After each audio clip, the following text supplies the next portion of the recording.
Hey everyone, it's Suey here, and I feel like I should do a little monthly wrap-up, check-in, whatever I'm calling it, for the month of May, even though we are, well into June now. But I see a lot of you are having the same issue, which is doing your wrap-ups, not like right when the month changes, but, a little bit into the next month. So I figured it was okay. And here's the funny thing. I felt like I hardly read anything in May. But I actually have a few books to report on. Maybe I'm doing better than I think I am. I don't know. So the month started out in May with me listening to an audiobook. It wasn't a memoir or a nonfiction self-help kind of thing. It was an actual fiction book I listened to for book club. And it's called This Time Tomorrow by Emma Straub. Did I do a review on this one or a little short? I think I did. I don't remember. I liked it okay. It was nothing that really grabbed me. I listened to it quickly on the road trip. I think it just kind of went right through me.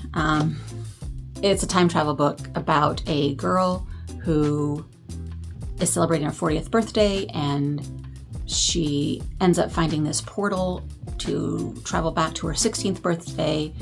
And then she kind of ends up doing that over and over and over again because she's trying to fix things in her life. I feel like most people at book club were just kind of about this book. So it was a little bit of a disappointing one. And then I read on my Kindle the two books, and I know I did a review on this one. So if you want to know all the details of my thoughts, you can go check out that video. But I did The Diabetes Code by Jason Fung and The Glucose Revolution by Jessie, some French name that I can't say. The glucose goddess, she is. Anyway, so I learned all about eating sugar and not eating sugar and insulin and diabetes and all that fun stuff. Then I went to a writing conference in the middle of May, and while I was there, my friend was doing the newsletter thing. Sign up for my newsletter and you'll get this free ebook. So I did that, and I got her ebook, and I read that one, and it is called A Date with Fate. It's a cute little rom-com about the three Fate sisters, and one of the Fates ends up falling in love with a mortal dude. It's really cute. Just a little novella. So that took me a couple hours to read, maybe, is all. But I'm counting it. It counts. Novellas count, right? You can count them in the final lineup of books. And speaking of that conference, I also bought a book by one of the ladies that was there teaching, and she does a ton of little rom-com books and sells them mostly on Amazon, probably ebooks, but she gets them, they can get them printed up too. I wanted to see what her books were like, and I just barely finished this one. So this is actually June book. I think I'm going to go into June a little bit because this deadline is a little blurry right now. It's fascinating to me that people can write books like this. I mean, it's fine. There's nothing wrong with it. It's just not that great. And people are buying them like crazy. Yeah. Maybe I'll have more to say about that in a different video. I don't want to diss her book, but I just want to diss the whole system of writing and marketing and readers and what people like, what people don't like, how to figure out what that is if you want to write stuff. It's just so... Anyway, so maybe more on that later. What else did I read in May? That was probably it. So then that weekend that June hit, okay, I finished 2 more books. So do we count them June, May? I don't know. I finally read The 7 Husbands of Evelyn Hugo by Taylor Jenkins Reid. This is a book everybody's been talking about for a long time, and finally got to it. Thoughts on this one? Well, I felt like there was some sort of mystery about this book, and people aren't saying what it is. So I think most people want you, if you're going to read this book, to go into it not knowing what you're in for. And so I don't know how much to say about it. I haven't done my little short on this one yet. I'm going to do that in a minute. So maybe I'll say more about it than I mean to. I don't know. But it's just basically about this movie star who is at the end of her life, and she wants to tell the truth about her story because her entire life she's pretty much been faking it. The stuff everybody knows about her life is not really what happened. So she's divulging everything to this girl she's chosen, and you know that there's a reason she's chosen her, so you're waiting for the whole book to find out what the reason is, why she chose this girl to write her story. So that's one little thing that keeps you hanging on.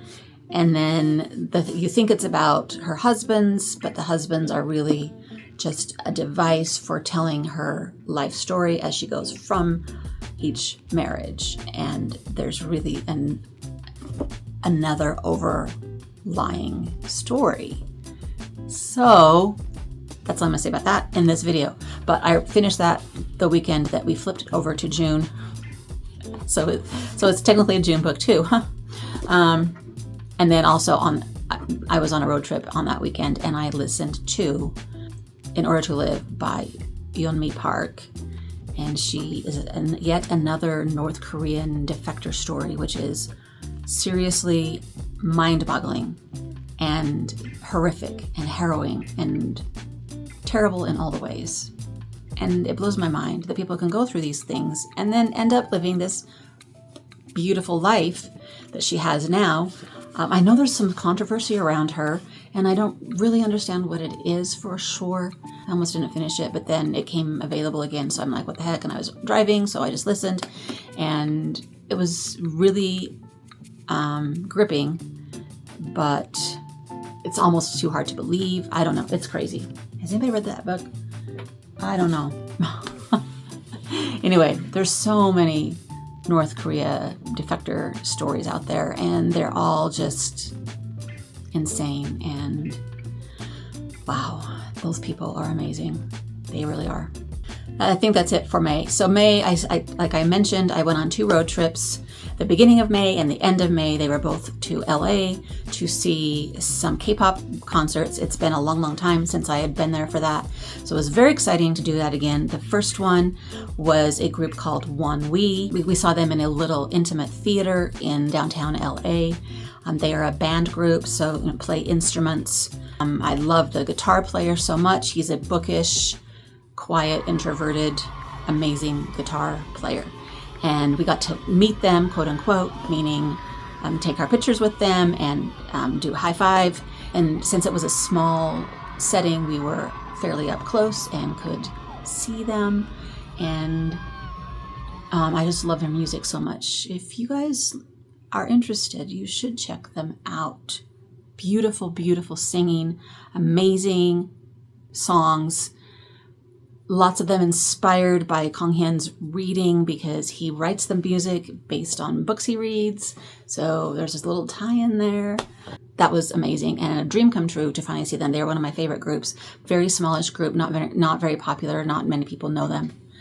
But then at the end of May, we went to see Stray Kids, which is a group that many, many people do know, and their concert was held in the SoFi Stadium, the largest venue I have ever been to in my life. Huge, huge football stadium in LA, and they did 2 nights worth, actually. We only saw the first night, of course. So many people. We sat high up, but not at the very top, kind of in the middle high up, you know what I'm saying? Complete opposite experience of the first one. I love Stray Kids. I've been watching them grow and become huge and popular since their very beginning days. And I've seen them in this small venue now all the way up through this huge, huge stadium. It was so fun to see them one last time. I probably won't go to them again once the groups get so huge and big, and it's hard. I mean, it's not that hard to get tickets because they're in such huge venues, but it's still hard and they're so expensive. And you can't really see them. I'm still watching them on a screen, you know what I mean? But it was such a spectacular production that it's just so fun.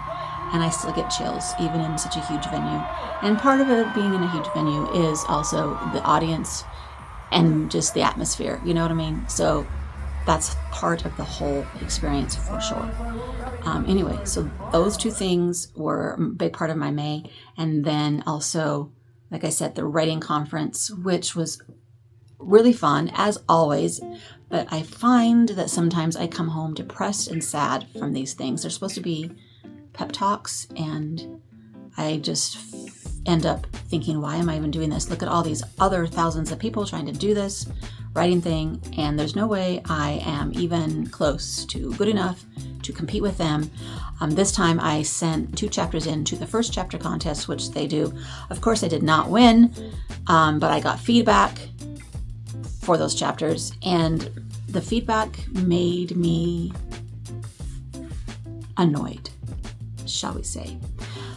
Perhaps I will do a different video on that, because that is a whole nother subject about my writing, and I know not all of you are interested, so maybe I'll do a little writing update and tell you about that. But we did put the little free library up. We worked on that a lot during the month of May. Also put it up at the end of May, right before I went on my LA trip. And I want to do a little short to give you an update on how that's going so far. If you missed my vlog about the whole entire year's worth of working on that little free library, then be sure and catch that. Okay? Oh, before I go, let me just say what I plan to read for June. In May, I plan to read some stuff for the Asian Readathon, which I did not do at all. In June, I really have no event plans. I'm just trying to do some big book summer stuff.